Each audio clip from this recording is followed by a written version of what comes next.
Zeus is indeed mentioned in the Bible in the book of Acts. Barnabas they called Zeus, and Paul they called Hermes because he was the chief speaker. The priest of Zeus, whose temple was just outside the city of Lystra, brought bulls and wreaths to the city gates because he and the crowd wanted to offer sacrifices to them. Acts 14-12-13. This incident occurred during the first missionary journey of Paul. Of the 12 primary Olympian gods in Greek mythology, Zeus was the tallest, controlling over the weather and the sky. He was frequently seen with a thunderbolt and perched atop Mount Olympus's throne. Zeus was referred to as the father of gods and men by the Greek poet Homer.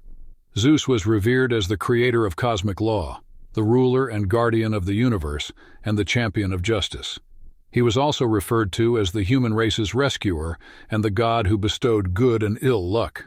In mythology, Zeus was wed to Hera but had several extramarital relationships that gave birth to a large number of offspring, including gods like Hermes, Apollo, and Athena. Zeus was identified by the Romans with their god Jupiter. Zeus had a temple in Lystra, the city where Paul and Barnabas landed.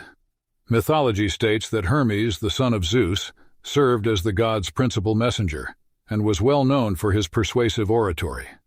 Zeus and Hermes were reported to travel together frequently. Upon arriving in Lystra, Paul and Barnabas discovered a Gentile population deeply enmeshed in heathen religion. The audience were delighted when Paul healed a guy who had been disabled since birth. Since Paul was the primary speaker, they referred to Paul as Hermes and Barnabas as Zeus, thinking the gods were paying them a visit. There was a local legend in Lystra that Zeus and Hermes had once visited the city in human form and were hosted by an elderly couple. Thinking this was happening again, the priest of Zeus and the people prepared to offer sacrifices to Paul and Barnabas.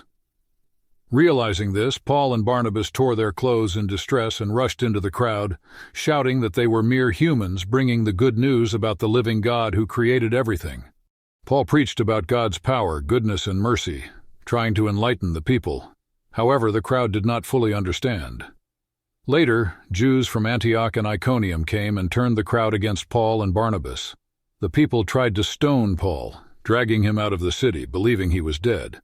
But Paul survived and, along with Barnabas, left for Derbe the next day, where their missionary work was more successful.